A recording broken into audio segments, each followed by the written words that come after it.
ሰላም ጤና ይስጥልን በመላው የአሜሪካ ግዛት ለምትገኙ የኛ ሰው ትውልደ ኢትዮጵያውያን በሙሉ እንደምን አላችሁ እንደምን ቆያችሁ እንዲሁም ከአሜሪካ ውጭ በተለያየ ዓለም ሆናችሁ ይሄን ዜናና መረጃ መስማት ለምትፈልጉና መስማት ለምትወዱ ሁሉ በቅድሚያ ሰላምታችን በያላችሁበት የዓለም ጥግ ሁሉ ይድረስ። በዚህ የዜናና የመረጃ ጊዜ ሶስት ሰበር አንገብጋቢ አስቸኳይ አሁን መደመጥ ያለባቸው መረጃዎችን ይዤ መጥቻለሁ።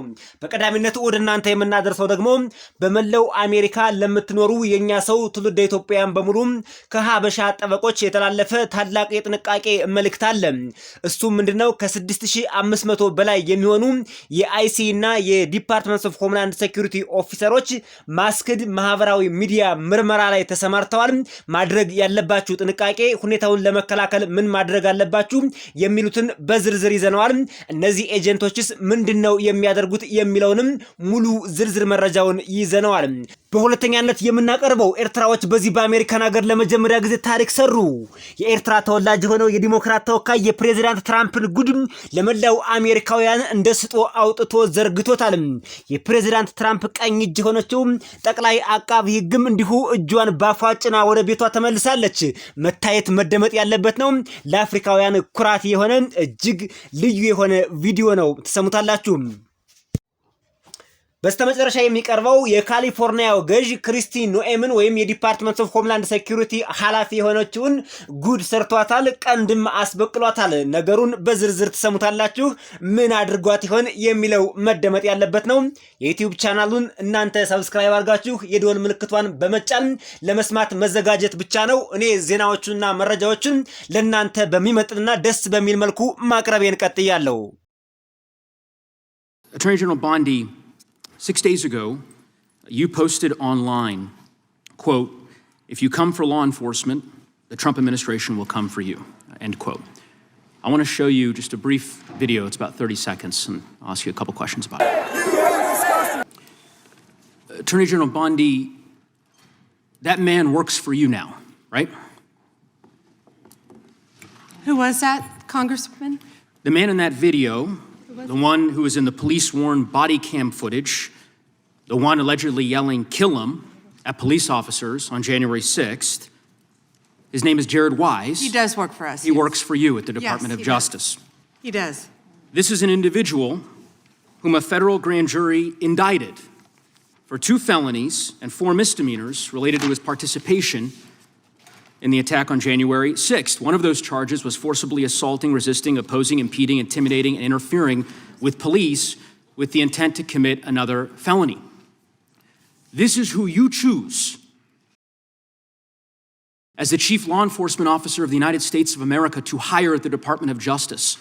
Someone on video yelling, "Kill him," at police officers, right?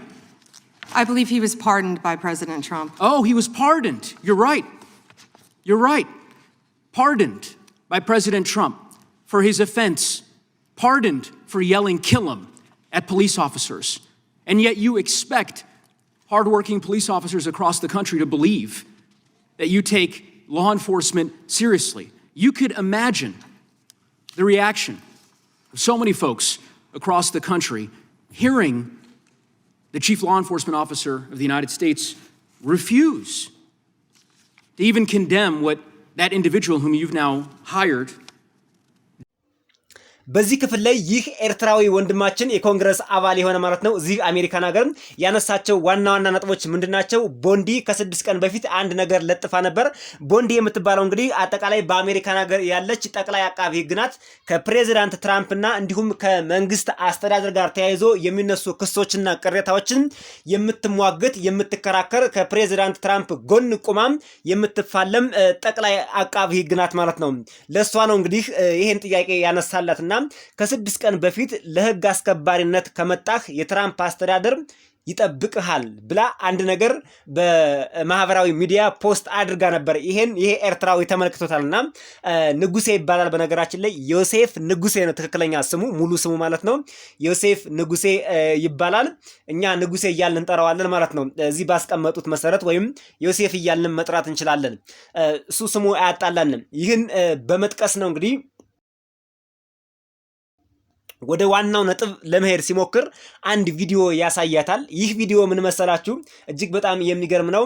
ንጉሴ እንዲሁ በጸጥታ ስራ ወይም ደግሞ በህግ ማስከበር ስራ በአሜሪካን ሀገር ሲሰራ የቆየና አጠቃላይ አሰራሩን ሁሉ የሚያውቀው ግለሰብ ነውና በጡሬታ ወይ በሆነ በዲሲፕሊን አይታወቅም፣ ብቻ ከስራው ወጥቶ የጸጥታ ኃይሎችን የአይሲ ኤጀንቶችን ልንላቸው እንችላለን፣ ወይም ቦርደር ፓትሮል ልንላቸው እንችላለን።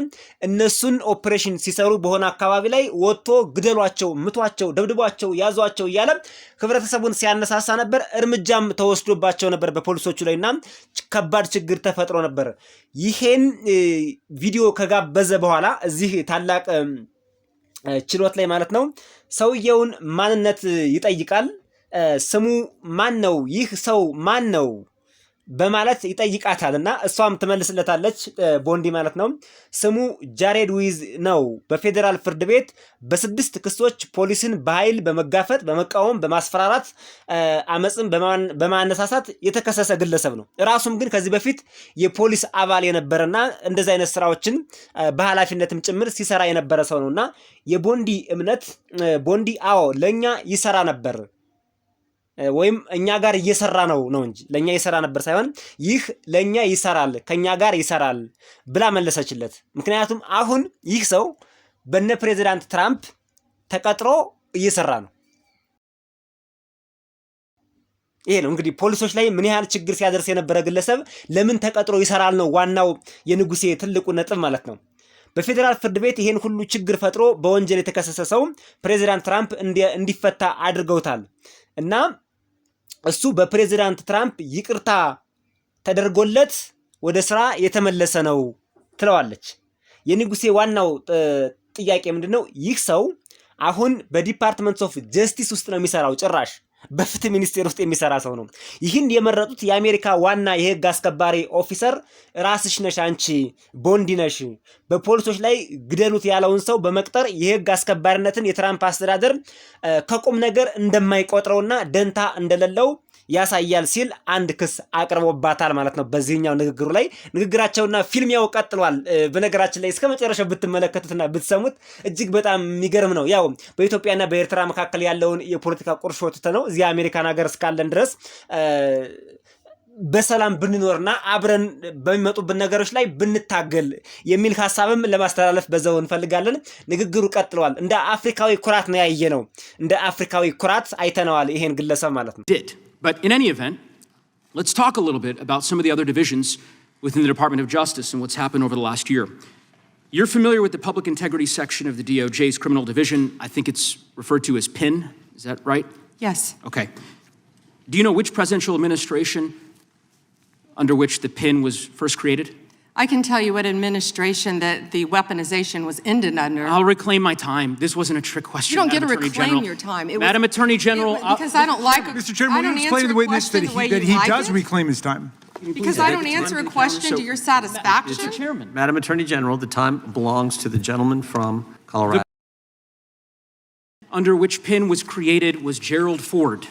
It was created after Watergate. I'm not asking a question, Madam Attorney General. The administration under which it was created was Gerald Ford. When you first started as the Attorney General of the United States, there were 35 people working in that office. There are now 2 people working in that office because you have gutted it.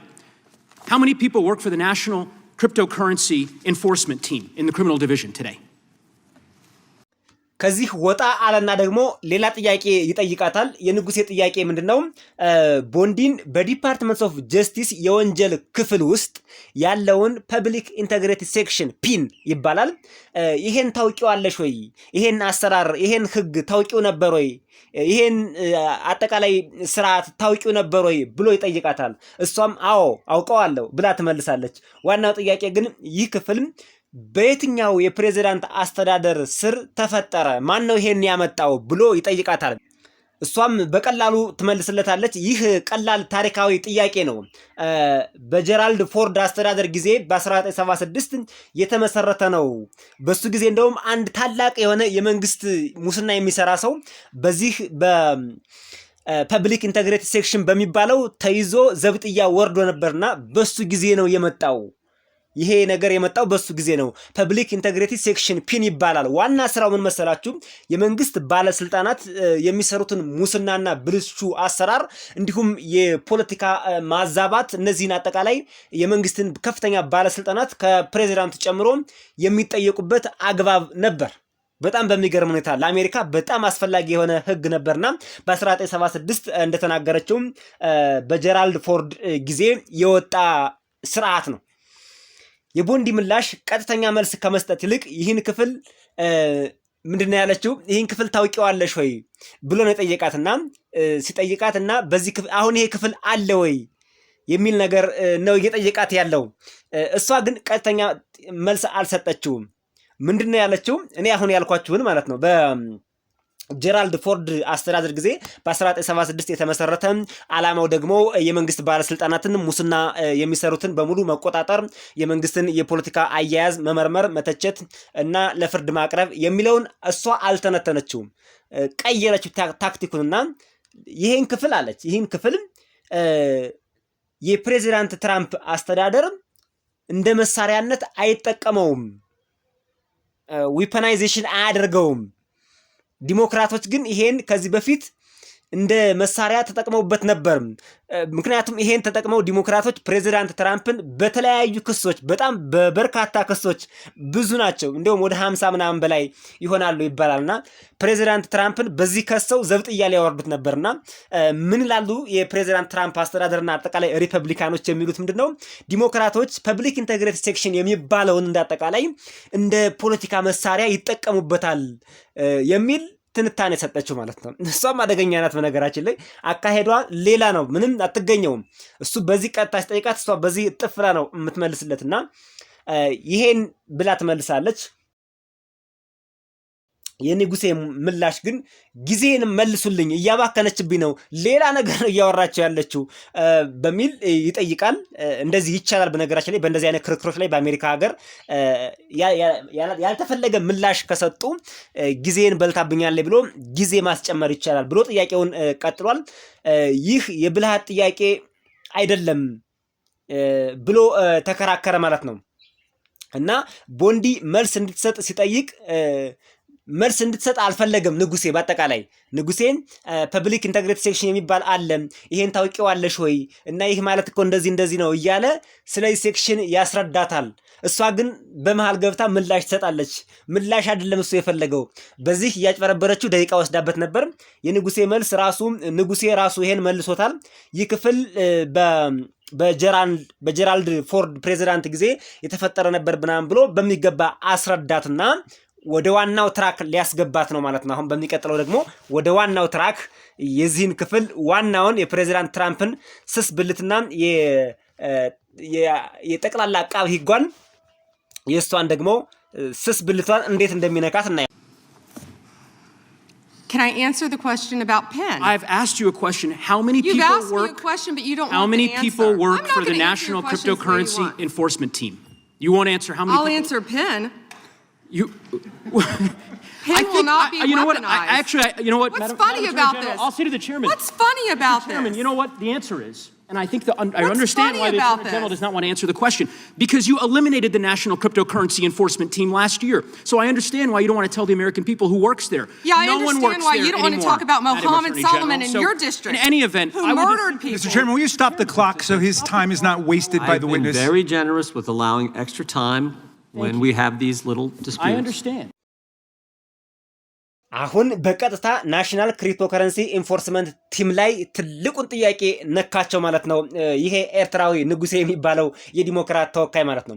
ዛሬ በወንጀል ክፍል ውስጥ ለብሔራዊ ክሪፕቶ ምንዛሬ ማስፈጸሚያ ቡድን ስንት ሰዎች ይሰራሉ? ስለ ፒን ጥያቄ መመለስ እችላለሁ። ጥያቄን ጠይቀኸኛል፣ እሱን ነው መመለስ ትላለች። ይሄኛውን ጥያቄ መመለስ አልፈለገችም ማለት ነው። ፒን ስለሚባለው ይሄ ፐብሊክ ኢንተግሪቲ ሴክሽን ስለሚባለው ጠይቀኸኛል፣ እሱ ጠይቆ ራሱ መልሷል። ግን እኔ መመለስ እፈልጋለሁ ብላ ትከራከረዋለች። አሁንም ጊዜውን እየበላችበት ነው። ንጉሴ አሁን በዚህ ክፍል ውስጥ ስንት ሰዎች ይሰራሉ ብሎ ሲጠይቃት እሷ ቀጥተኛ መልስ የላትም ማለት ነው። ይልቁንስ ፒን ስለሚባለው ነገር መመለስ ማድበስበስ ነው የፈለገችው። ወደ ትልቁ ነጥብ እንመጣላችሁ ነው። ንጉሴ ቦንዲ መልስ እንዳትሰጥ ምክንያት ይህን ክፍል ባለፈው አመት አለ ንጉሴ እሷ ራሷ ከፕሬዝዳንት ትራምፕ ጋር ተመሳጥራ ይሄንን ትልቅ ተቋም አፍርሰዋለች። ይሄ ተቋም ፈርሷል። የትኛው ፐብሊክ ኢንተግሪቲ ሴክሽን የሚባለው የመንግስት ታላላቅ ባለስልጣናትን የሚከስ የሚያንቀጠቅጥ የሚያርገበግብ የሰሩትን የሙስና ወንጀል የሚያጋልጥ እጅግ አደገኛ ማለቴ ከችሎታው አንፃር ለማለት ነው እና ለባለስልጣናት አደገኛ ለህዝብ ግን መልካም የሆነ ተቋም ነበር። ይሄን በሙሉ እነ ፕሬዝዳንት ትራምፕ በውስጥ አፍርሰውታል። የለም ቶታሊ ማለት ነው። ሰራተኞቹን አባረው አደረጃጀቱን ቀይረው በሙሉ አፍርሰውታል። እዚህ ውስጥ ስንት ሰው ይሰራል ብሎ ይጠይቃታል። ምንም ሰው የለም። የፈረሰ ስለሆነ መመለስ አልፈለገችምና ይሄን ነው ስስ ብልቷን በሚገባ የነካት ማለት ነው። እናም ይህ ለውጥ ከትራምፕና ከቤተሰቡ ክሪፕቶ ከረንሲ ጋር ይገናኛል። ፕሬዚዳንት ትራምፕ ከ1.4 ቢሊዮን ዶላር በላይ በክሪፕቶ ንግድ ገብቶ በዚህ አይነት ነገር ስለተዘፈቀ እንዳይጠረጠር እንዳይከሰስ እንዳይጠየቅ ቀድሞ ይሄን ተቋም አፍርሶታል ብሎ ነው የሚጠይቃቸው። how much he is critical by the way እንዴት አይነት ዲፕሊ የአሜሪካን እንትን አውቆ በዚህ ደረጃ ፕሬዝዳንቱን ከአፍሪካ ሄዶ የሚሞግት ጀግና እንግዲህ የኢልሃን ዑመር ታናሽ ወንድም ብለነዋል። አረ እንደውም ወንድም ብንለው ይሻላል ማለት ነው። እሱም ጀግና ነው እና ይቺ የጠቅላላ ጠበቃዋ ቦንዲ ምላሽና ውጥረቱ ምንድነው? የጠቅላይ አቃቤ ሕግ የምትባለዋ ማለት ነው። ምላሿ ምንድነው? ቦንዲ ቀጥተኛ መልስ ከመስጠት ይልቅ ነገሩን እያድበሰበሰች ለማለፍ ሞክራለች። ንጉሴ ሲስቅ ወይም ደግሞ እዚህ ጋር አይታችሁታል፣ ስቆባታል። ሲስቅ እየሳቀ ጥያቄውን ሲቀጥል ምን ያስቃል? ይሄ አሁን ምን ያስቃል ብላ በጣም ተናዳለች። እንግዲህ እኛ በሚገባን በሀገራችን ቋንቋ ምንድነው እንደዚህ የሆነ ሰው ሲስቅ ምን ያስገለፍጣል ነው እና እንደዚህ አይነት አማርኛዎች አሉ። አይድ ነው የተናገርኩት አማርኛ ፕሮፕሬት ይሁን አይሁን አላቅም። ምናልባት አክሴፕቴብል ነው አይደለም የሚለውን አላቅም። እንደዛ ነው በቃ ምን ያስቃል ብላ በዚህ በመሳቁ በጣም ተናደደችበት። ንጉሴ ሰዓቱን እንዳይባክን አሁንም ለመከላከል ተጨማሪ ደቂቃ ይጨመረኝ ብሎ ከሰሰ። ንጉሴ እኔ ጊዜ ያለኝ ጥያቄዎቹን ለሱ ጠይቃለሁ ብሎ ቀጠለ። ለብሔራዊ ክሪፕቶ ምንዛሬ ማስፈጸሚያ ቡድን አሁንም ስንት ሰዎች ይሰራሉ ብሎ ደግሞ ይጠይቃታል ማለት ነው። የሱ ጥያቄ ይች ነች። እሷ መልስ አትሰጥም በጭራሽ። ስንት ሰዎች ይሰራሉ ብላ 10 20 30 40 50 ብላ አልመለሰችም። ለምን? አፍርሰውታል እነ ፕሬዚዳንት ትራምፕ ስላፈረሱት ማለት ነው። እና ባለፈው ዓመት የብሔራዊ ክሪፕቶ ምንዛሬ ማስፈጸሚያ ቡድንን ስላፈረሱት በዚህ ዙሪያ አፏን ሞልታ መናገር አልቻለችምና አፏ እስኪስተሳሰር ድረስ ከዚህ ከአፍሪካ ሄደው ጀግና እንዲህ ሊያደርጋት ችሏል ማለት ነው። አሁንም በጊዜ ተጣልተዋል። በደቂቃ ክቡር ሊቀመንበር ጊዜውን በምስክሩ እንዳያባክኑ ሰዓቱን ተቆጣጣሮልኝ የሰዓት ጉዳይ ከቸርማኑ ጋር ተነጋገረም። አሁንም ቀጥሏል ቪዲዮ። I might as well ask the chairman these questions. I'd be happy to answer some of your questions. What's profound, the questions I've asked, the crime in your district, asked, Mr. Chairman, are not trick questions. They're not gotcha questions. They're actually basic questions about how the Department of Justice functions and the unwillingness of this Attorney General to answer them in good faith. When a member of Congress asks how many people work at the National Cryptocurrency Enforcement Team and the Attorney General refuses to answer it, it is not a coincidence. It's because she eliminated the team. Why? Because her boss, the President of the United States, is making money hand over fist, $1.4 billion over the course of the last year through cryptocurrency holdings. I think what is happening at the Department of Justice is a disgrace, Mr. Chairman, and I would urge you to gain control of this hearing. With that, I yield back the balance of my time. ቻለው ጊዜ ያለህ እና ቀጥል ይለዋል። አንዳንድ ጥያቄዎችን ለመመለስ ደስተኛ ነኝ። ትልቅ የሆነው የጠየኳቸው ጥያቄዎች ክቡር ሊቀመንበር የማታለል ጥያቄዎች አይደሉም። የማታለል ጥያቄዎች ምናምን አይነት ናቸው የሚል አንስቶበት ማለት ነው። አይደሉም እና እነሱ በእውነቱም የፍትህ መምሪያ እንዴት እንደሚሰራና ይህ ጠቅላይ አቃቢ ሕግ ለነሱ መልስ ለመስጠት ፈቃደኛ አለመሆኑ መሰረታዊ ጥያቄያችን ነው። በቅን ልቦና የኮንግረስ አባል በብሔራዊ የክሪፕቶ ምንዛሬ ማስፈጸሚያ ቡድን ውስጥ ስንት ሰዎች እንደሚሰሩ ሲጠየቅና ጠቅላይ አቃቢ ሕግ ለጥያቄው መልስ ለመስጠት ፈቃደኛ ባለመሆኗ ያጋጣሚ ነገር አይደለም፣ ቡድኑን ሆን ብለው ከዚህ በፊት ስላፈረሱት ነው ይለዋል። ለምን አለቃዋ የዩናይትድ ስቴትስ ፕሬዚዳንት አቶ ትራምፕ ወይም እንግዲህ ሚስተር ትራምፕ ፕሬዚዳንት ትራምፕ ባለፈው ዓመት በክሪፕቶ ምንዛሬ ክምችት 1.4 ቢሊዮን ዶላር እጅ ለእጅ ያስገቡ ስለሆነ በፍትህ መምሪያ ውስጥ እየሆነ ያለው ነገር አሳፋሪ ነው ብዬ አስባለሁ። ክቡር ሊቀመንበር ወይም ቸርማን እና አመሰግናለሁ ብለው ጠየቁ። እንግዲህ ይሄ ነው ትውልደ ኤርትራዊ ያነሳው የጀግንነት ጥያቄ ይሄን የሚመስል ነበር። የተከበራችሁ አድማጭ ተመልካቾቻችን እዚህ ያለነውን ዲያስፖራዎችን ነው እንግዲህ እርስ በርስ ከኤርትራ የሚምጣ ከሶማሌ ከምንም ተደጋግፈን መሄድ አለብን። ያ ሲባል ግን አሁን ኤርትራዎችን ከኤርትራ የመጣውን ይሄን ወንድማችን በዚህ መልክ አደነቅ ነው ማለት የኤርትራ መንግስት ኢሳያስ አፈወርቅ አሁን በኢትዮጵያ ላይ እየሰራው ያለውን ሴራ እንደግፋለን ማለት ግን አይደለም ጋይስ። እዚህ ጋር መጠንቀቅ ያለብን ነገር እሱ ነው።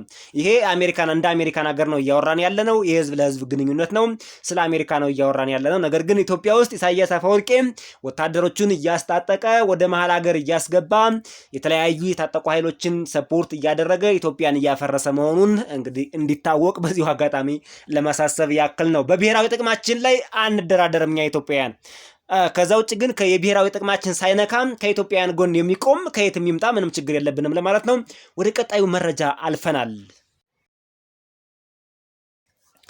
አሁንም ለትውልደ ኢትዮጵያውያን ከሀበሻ ጠበቆች የተላለፈ እንዲሁም ትውልደ ኢትዮጵያውያን ማወቅ መስማት ያለባቸውን ዋናውን መረጃ ወደ በኋላ ላይ አድርገነዋል። በመሃል አጠር ያለች ናት ይችኛዋ ዜና፣ እናቆያትም፣ ይችኛዋን እናቅርብላችሁ። እንግዲህ የካሊፎርኒያው ገዥ የዲፓርትመንት ኦፍ ሆምላንድ ሴኩሪቲ ክሪስቲ ኖምን እጅግ በጣም በሚገርም ሁኔታ ፌክ ሰርቷታል። ፌክ ኢኔሴንስ እንደው ፌቨር ሰርቷታል በሚለው ቀየር እናድርገው። ፌክ የሚለው ምናልባት አብሮ ስለማይሄድ ማለት ነው። አጭር ቪዲዮ አለች፣ የእሷን ንግግር እናዳምጥና የእኛን ትንታኔ ጨምረንበት ወደሚፈለገው ወደ ዋናው ዜና እንሸጋገራለን። Instead of honoring these detainers against criminals who trafficked drugs and committed crimes across the American people, Governor Newsom and California's sanctuary policies have released over 4,500 criminal illegal aliens back onto the streets to create more victims that will harm more Americans. We need him to work with us and these local law enforcement and community leaders and elected officials here in California to protect Americans, to make sure that we're interdicting more of these drugs before they poison more Americans. እንግዲህ እንደሰማችኋት የአሜሪካ የውስጥ ጉዳይ ጸጥታ ሚኒስቴር ወይም ዲፓርትመንት ኦፍ ሆምላንድ ሴኩሪቲን የምትመራው ክሪስቲ ኖም የካሊፎርኒያው ገዥ ጋቢን ኒውሰም እና የካሊፎርኒያ ሳንክቹዋሪ ፖሊስ የሆኑት በአንድ ላይ በመመካከር ጥር 2025 ላይ በቅርቡ ማለት ነው የትራምፕ አስተዳደር መጀመሪያም ከጀመረበት ጀምሮ 4561 ወንጀለኞች የሆኑ ህገወጥ ኢሚግራንት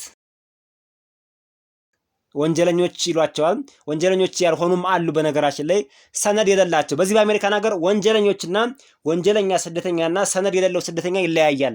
ሰነድ የሌለው ስደተኛ ወንጀለኛ አይደለም ጋይስ። ወንጀለኛ የሚባለው አሜሪካን ሀገር ግድያ የፈጸመ፣ ያስገድዶ መድፈር የፈጸመ፣ ጠጥቶ የሚያሽከረክር እንደዚህ ወንጀሎችም ዝርፊያ፣ ይሄን የፈጸመ ብቻ ነው ወንጀለኛ የሚባለው። ከዛ ውጭ ህጋዊ የመኖሪያ ፍቃድ ዶክመንት የሌላቸው ስደተኞች ወንጀለኛ አይደሉም ማለት ነው እና እነሱ ወደ ማህበረሰቡ እንዲቀላቀሉ ከእስር ቤት ፈቶ በሙሉ ለቋቸዋል ከተማ ውስጥ ማለት ነው።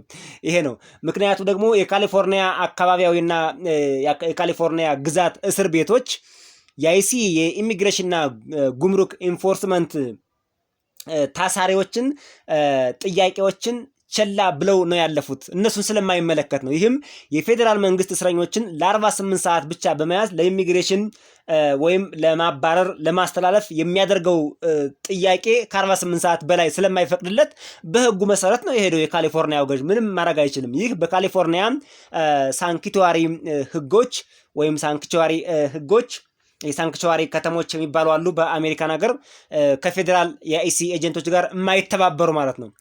በእነሱ ምክንያት የፌዴራል ኢሚግሬሽን ኢንፎርስመንት ጋር መተባበርን የማያስኬድ ወይም የሚቃወም በመሆኑ ነው።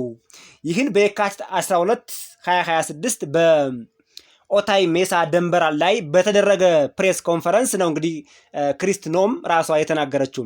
የትራምፕ አስተዳደር ድንበር ደህንነቶች ስኬቶችን በከፍተኛ ሁኔታ በተለይ ቦርደራችን ዘግተናል ጠብቀናል እያለ ባለበት ነው እንግዲህ የካሊፎርኒያው ገዥ እነዚህን ሰዎች ወደ ከተማ ዝም ብሎ የለቀቃቸው ማለት ነው።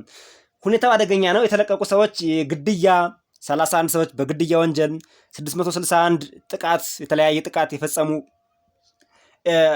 ድራግ ትራፊኪንግ ላይ 1489 ወሲባዊ ጥቃት ላይ 234 ሌሎች ወንጀሎች እንዳሉበት ተጠቅሷልና ክርስቲኖም ይህ አሜሪካውያንን አደጋ ላይ እንደሚጥልና አደንዛዥ ዕፅ መከላከልን እንደሚነቅፍ ወይም እንደሚያደናቅፍ ተናግራለች። ይሄ ነው ባጭሩ የፕሬዚዳንት ትራምፕ አስተዳደርና የክሪስቲ ኖምን አስተዳደር የካሊፎርኒያው ገዥ በዚህ ነው ሁሉንም የታሰሩትን ለቆ ፌቨር የሰራቸው ማለት ነው።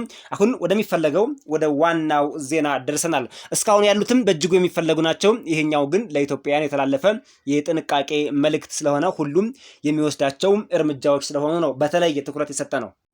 በዚህ በአሜሪካን ሀገር ለሚገኙ ትውልደ ኢትዮጵያውያን ይሄን ዜናና መረጃ ሰምተው ራሳቸውን እንዲጠብቁ እንዲጠነቀቁ የቀረበው ዜናና መረጃ ከጅምሩ እንዲህ ሲል ይቀርባል። ከ6500 በላይ የአይሲኢ እና የዲኤችኤስ ወይም ዲፓርትመንት ኦፍ ሆምላንድ ሴኩሪቲ ኦፊሰሮች ማስክድ የሆነ ወይም ድብቅ የሆነ የማህበራዊ ድረገጽ ምርመራ ውስጥ እየተሳተፉ መሆኑን ከዲፓርትመንት ኦፍ ሆምላንድ ሴኩሪቲ የወጣ የአፈነገጠ ወይም ደግሞ በድብቅ የወጣ ወይም ሾልኮ የወጣ መረጃ ያሳያል ይላል። ይህም ኦፊሰሮቹ የጓደኝነት ጥያቄ በማህበራዊ ድረገጽ በማቅረብ ሰዎችንና ግሩፖችን በመሰለል እንደጀመሩ የሚያሳይ ነው ይላል።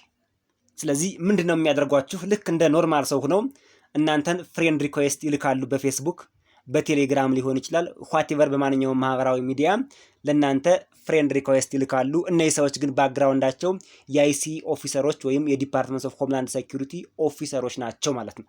ይሄንን ነው የሚያደርጉት። እንግዲህ ይህም ኦፊሰሮቹ የጓደኝነት ጥያቄ የሚጠይቁባቸው ወደ ስደተኞች ግሩፕ ጠልቀው ይገባሉ። ለምሳሌ የኢትዮጵያውያን መወያያ ግሩፕ ካላቸው ኢቭን አሁን የኛን ዩቲዩብም ሊሰሙት ይችላሉ። ምናልባት እስከዚህ ድረስ ነው የሚያደርጉት ነገር።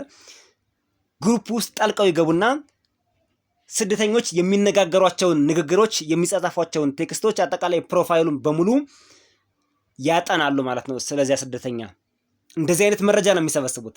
ከዚህ በፊት የዲፓርትመንቱ ሕግ የሚያሳየው ኤጀንቶች ለመሰለል የጓደኝነት ጥያቄ ማቅረብ በፍጹም በሕግ የተከለከለ ነበር በአሜሪካን ሀገር ማለት ነው። ይሄን ሕግ ጥሰው ነው እየሰሩ የሚገኙት። ይህ የዲፓርትመንት ኦፍ ሆምላንድ ሴኩሪቲ ማስክድ ኢንጌጅመንት ከ6500 በላይ ኦፊሰሮች ሐሰተኛ ፌክ የሆነ አካውንት በመክፈት ስለላቸውን ቀጥለዋል ይላል። የጓደኝነት ጥያቄ መላክና መገናኘት በድብቅ ያደርጋሉ። የግል ዝግ ቡድኖች ውስጥ ሰርገው በመግባት የግል ፖስቶች፣ ፎቶዎች፣ የጓደኝነት ዝርዝር መረጃዎችና በግሩፕ የሚወሩ ወሬዎች እንዲሁም አሜሪካን ጭምር ሊጎዳ ይችላል የሚሏቸውን መረጃዎች በሙሉ ከዚያ ቡድን ይፈልጋሉ፣ ይወስዳሉ፣ ያወጣሉ ማለት ነው። ይሄን ያደርጋሉ። ዋና ግቦቹ ወይም ዓላማው የኢሚግራንት ወይም የስደተኛ ማህበረሰቦችን የመብት ተቃዋሚ ቡድኖችን ወይም ደግሞ ስለነሱ የሚከራከሩትን ማለት ነው፣ ለህገወጥ ሰዎች ድጋፍ የሚሰጡ ሰዎችን፣ አሜሪካን አደጋ ላይ ሊጥል የሚችል ንግግር የሚያደርጉ ሰዎችን፣ የስደተኞችን የድራግ ዝውውር ወይም ድራግ ትራፊኪንግ እና ሌሎች ወንጀሎች ለመስራት የሚጻጻፏቸውን ጽሁፎችና መረጃዎች እነሱን ለመሰብሰብ የታቀደ ነው ይላል። ታርጌት የሚያደርጉት ጓደኞችን፣ ቤተሰቦችን፣ አክቲቪስቶችን፣ ጋዜጠኞችንና እንዲሁም ወንጀል በድብቅ የሚሰራባቸውን የማህበራዊ ሚዲያ አካውንቶች ታርጌት ያደርጋሉ ይላል። ስለዚህ ትውልደ ኢትዮጵያውያንም ማንኛውም የማታውቁት እናንተ የማታውቁት ነጭ እዚህ አሜሪካን ሀገር ፍሬንድ ሪኩዌስት ቢልክላችሁ ሪጀክት ነው ማድረግ ያለባችሁ። ምንም አክሴፕት ማድረግ የለባችሁ ማለት ነው። ራሳችሁን መጠበቅ አለባችሁ። ግሩፕ ላይ የዋትሳፕ ግሩፕ፣ የቴሌግራም ግሩፕ፣ የፌስቡክ ግሩፕ እኛ ትውልደ ኢትዮጵያውያን በእኛ ቋንቋ የምናወራውን አጠቃላይ ሚስጥር ነክ የሆኑ ነገሮች እንደ ሀበሻ የምንነጋገራቸው ነገሮች እንደ ሚስጥር ነው የሚያዙት። በነገራችን ላይ እነሱን የማታውቁትን ሰው ወደሱ እንዲገባ ወደ ግሩፓችሁ ጆይን እንዲያደርግ እንዳትፈቅዱለት የሚል መረጃ ለማስተላለፍ ነው።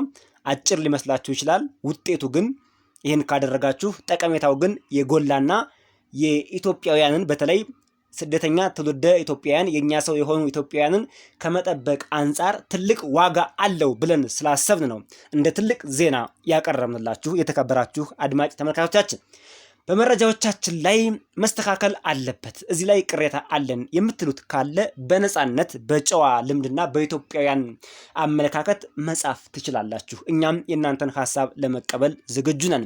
ስድብ ግን አንቀበልም። ስድብ የሚጽፍ ሰው ኮሜንቱንም አናነብለትም ማለት ነው።